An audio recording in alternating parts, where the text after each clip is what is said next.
Est-ce que ce que je mets dans l'assiette des gens les met en danger sur la santé? Est-ce que les espèces que je mets dans l'assiette sont des espèces en train de se raréfier? On a envie d'en savoir un peu plus, quoi.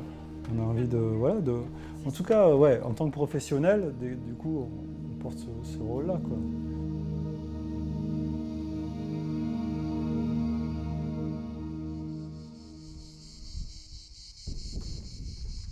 Je m'appelle Sandrine Ruiton, je suis enseignant-chercheur à l'Université d'Aix-Marseille et je fais ma recherche à l'Institut méditerranéen d'océanologie à Lumini. J'étudie le fonctionnement des écosystèmes benthiques, c'est-à-dire côtiers dans notre région, mais aussi à l'extérieur, en Atlantique aussi. Voilà. Alors ce qui m'intéresse plus particulièrement, c'est vraiment de comprendre comment fonctionnent ces écosystèmes, comment les espèces interagissent entre elles, entre l'habitat, les algues, les invertébrés et les poissons, pour comprendre justement les modifications que peuvent avoir les activités humaines, comme la pêche, comme la pollution, comme des espèces introduites, invasives, etc.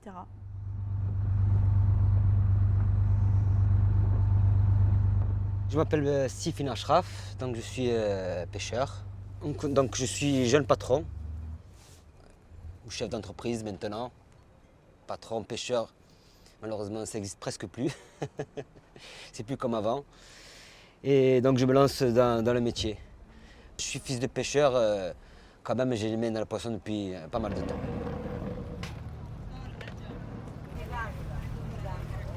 J'ai eu la chance d'aller à l'école. Parce qu'on est là quand même la nouvelle génération. J'ai quand même un niveau bac+2 validé, acquis. Je me suis orienté vers le commerce. J'étais un peu jeune, ça me plaisait plus ou moins, j'étais un peu vadrouilleur. C'était pas trop mon truc à l'époque. Suite à cela, donc, j'ai quand même passé mes diplômes de capitaine de sang. Donc moi, le choix définitif, c'était d'être pêcheur pour être mon propre patron. Surtout ça. Et là, la passion aussi, on l'a. Pourquoi? Parce qu'il faut dire ce qui est, on est libre. Des horaires, bon bien sûr, c'est des horaires pas faciles, mais il y a quand même de la liberté. Il y a beaucoup de liberté. C'est pour ça même dans notre pêche, j'essaie de varier tout type de poisson. Comme je disais, tous les prix. Oui. Tous les prix, ça veut dire qu'une famille de 8 ou 6 ou 4, ils peuvent, en venant marcher, c'est sûr qu'ils vont repartir avec quelque chose. S'il vient pour acheter, c'est sûr qu'il repartira avec quelque chose. C'est ça l'avantage et quelque chose de frais surtout. Non, mais si tu veux, il y a beaucoup de gens, des Marseillais ou des néo-Marseillais, qui connaissent pas le marché, ça leur fait peur. Ça leur fait peur. Il y a une mauvaise réputation, parce qu'ils croient que c'est pour les touristes. Ah oui. Non, mais il y a beaucoup. Tu entends ça, quoi. Du coup, tous ces gens-là, je pense s'ils arrivent à basculer, à comprendre que le marché c'est un super lieu, à la fois tu peux acheter. Parce que tous les gens, tous ces nouveaux gens là, ils vont au marché paysan, ils cherchent des bons produits, ils cherchent les circuits courts, paysan direct. Et là, vous êtes en circuit court. Tu as le pêcheur direct, quoi. C'est du circuit court avec une qualité alimentaire directe. Alors, et pas cher. Et pas cher, ou cher, ou accessible pour certains, tu vois. Estianqui, j'habite à Marseille depuis 1995, je suis cuisinier. Donc j'ai fait l'école hôtelière à Marseille, à l'école de Bonneveine. Et après je suis parti à Los Angeles pour travailler avec des Japonais et apprendre avec des Japonais. Et j'ai ouvert un petit restaurant quand je suis revenu. Donc j'avais mon programme, c'était un menu de choses qu'on aime bien. Et donc ce menu, il s'est retrouvé au bout de quelques mois à la poubelle pour devenir freestyle sur le port, à inventer sa cuisine avec les poissons qu'il y avait. Du coup, ça a construit une autre histoire. En tant que scientifique, on est amené à collaborer avec les gestionnaires de l'environnement. Par exemple, moi-même, je fais partie du conseil scientifique du Parc national des Calanques. On va avoir la connaissance des espèces, de l'état de l'environnement, on va savoir Est-ce qu'à tel endroit, c'est en bon état? Est-ce que l'état écologique est satisfaisant? Est-ce qu'il faut ménager certaines espèces plus particulièrement que d'autres? Moi, j'ai des contacts avec les pêcheurs parce que c'est vrai que nous, on est peut-être scientifiques, on est censé avoir de la connaissance, mais en fait, on s'aperçoit que les pêcheurs, et notamment les pêcheurs artisanaux, ils ont une énorme connaissance du littoral, des écosystèmes. Eux, ils vont pouvoir nous dire à tel endroit, il y a telle espèce qui se reproduit. C'est assez énorme comme connaissance qu'ils ont. Et ça, c'est une connaissance qui est vraiment essentielle et très précieuse. Donc ça fait 19, madame. Les anciens sont la base de la pêche. Ils t'inculquent, ils t'expliquent, ils te montrent tout. C'est-à-dire comment le poisson, où il est, les saisons, selon le vent, la température de l'eau, s'il faut aller plus au large, plus à terre. Si tu risques de prendre des pierres, c'est compliqué ça aussi, des pierres dans les filets. Donc ça, tout ça, c'est les anciens qui t'expliquent, selon les courants, selon le vent. Ça ne s'apprend pas à l'école. L'école, c'est que de la théorie. Les pêcheurs, c'est un peu les mineurs de la mer. S'il a un bon puits, qu'il trouve son charbon, que du jour au lendemain, on lui enlève son puits, il a creusé toute sa vie dans ce puits-là, il n'est pas content. Et après, je peux comprendre aussi, on a l'exemple du mérou, poisson en voie de disparition, il faut le préserver. Peut-être que dans 10 ans, j'aurai la chance de pouvoir encore le pêcher.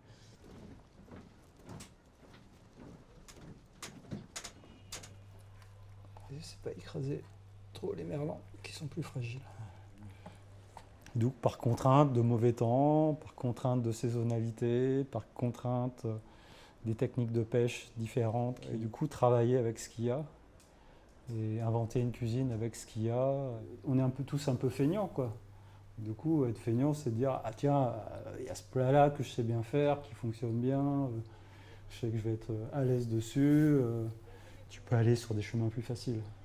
Mais parfois, c'est ça qui est la contrainte de ne pas savoir ce qu'il y a, bah voilà, tu fais avec, et tu inventes avec, et du coup, des fois, tu es avec des poissons que tu n'as jamais travaillé, que tu vas les tester, tu es dans ce jeu. Tu fais l'action d'aller bouger et choisir les meilleurs poissons, ceux qui te semblent les plus beaux. C'est pas pour les masquer, c'est pas pour faire une sauce où tu sens plus le poisson. Après, chaque communauté et chaque pays ont leur épice. Et il y en a qui aiment. Si tu vas du côté de la Tunisie, ils adorent manger pimenté, épicé.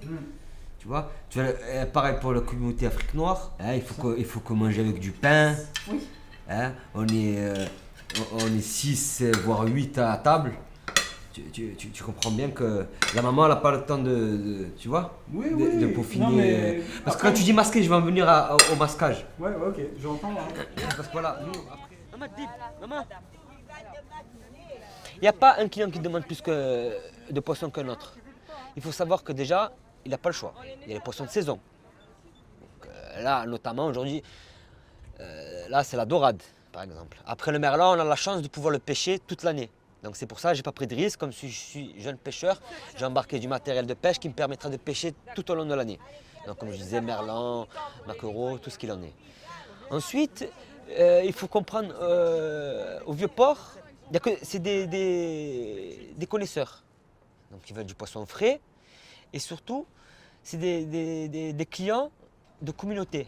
C'est-à-dire que selon la communauté, vous allez vendre cette espèce de poisson-là ou une autre, dans son mode de cuisson, que ce soit frit, bouilli, en soupe ou en bouillabaisse, au four, au couscous. Donc selon les coutumes et les traditions, vous allez vendre plus ou moins un poisson ou un autre. Bien entendu, la raréfaction des poissons, ça touche surtout les poissons qu'on pêche. Donc c'est pour ça qu'il faut se poser la question, est-ce qu'on ne pourrait pas pêcher autre chose pour finalement mettre moins de pression sur ces espèces commerciales et améliorer leur situation tout en continuant à manger du poisson.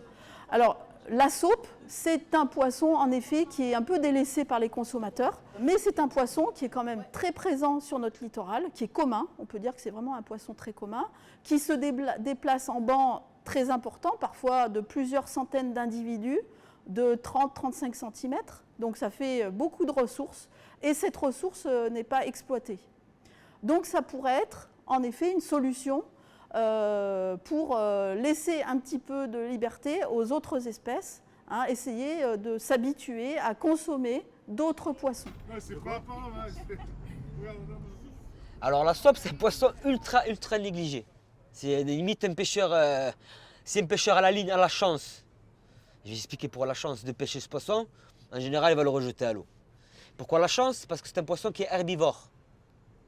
Il mange des algues, donc soit des algues vertes ou brunes.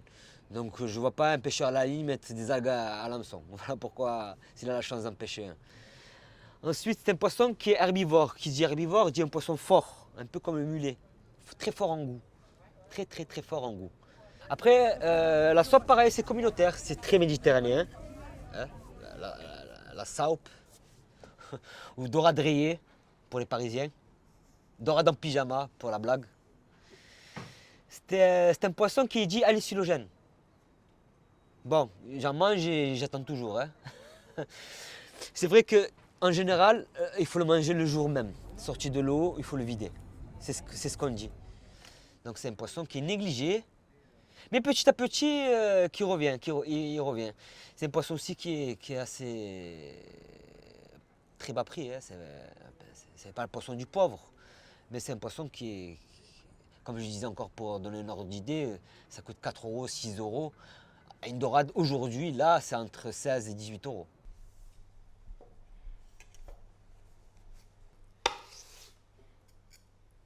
Du coup, pourquoi le choix qu'aujourd'hui on choisit avec les scientifiques et les pêcheurs d'en parler, c'est que pour les scientifiques, c'est la question de la biodiversité qui est quand même voilà, mise à mal, dont on doit réfléchir comment pouvoir l'améliorer, et comment du coup des espèces qui sont très communes comme la saupe, donc qui sont plutôt en abondance, permettent de ne pas mettre une pression sur des poissons qui sont plus rares.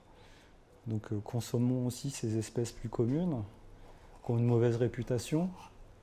Mais voilà, si on le goûte et on se dit que tiens, bah, ça c'est bon, bah, on a envie de, voilà, on peut continuer à aller sur ce chemin-là, et tout en faisant aussi des économies, puisque du coup on se retrouve à acheter des poissons peu chers.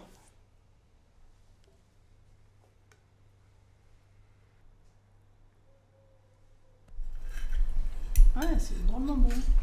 Mais c'est très gras comme tu dis, c'est bon. C'est bon, hein. T'as vu? Bon, si on m'avait demandé quel poisson c'est, j'aurais pas dit de la saupe. Moi Ouais. non plus. Moi j'aurais dit plus presque de la dorade. Ouais, mais elle n'est pas aussi grasse, hein, la dorade. Ouais, parce que je pense que la saupe elle est très peu chargée en mercure. Manger des poissons qui sont en bas de la chaîne alimentaire, c'est meilleur pour la santé, ça varie l'alimentation.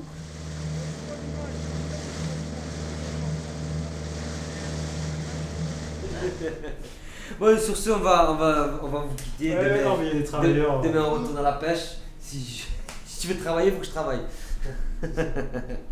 Donc, C'est la chaîne alimentaire, la C'est chaîne ça. trophique. Voilà, c'est ça. Donc ce fut un plaisir. On a Allez, passé un merci, agréable moment. Merci. Merci. Bah, Moi, demain je vous ou laisse demain, travailler pour pouvoir déguster après. Avec plaisir. Si vous Vous êtes êtes la d'accord. bienvenue. Elle nous conseille. Oui, Bah, c'est ok, hein. ça marche. Donc voilà. Ok. Ouais. Donc rendez-vous à Bateau Ligue Pocamp au Vieux-Port. Ouais.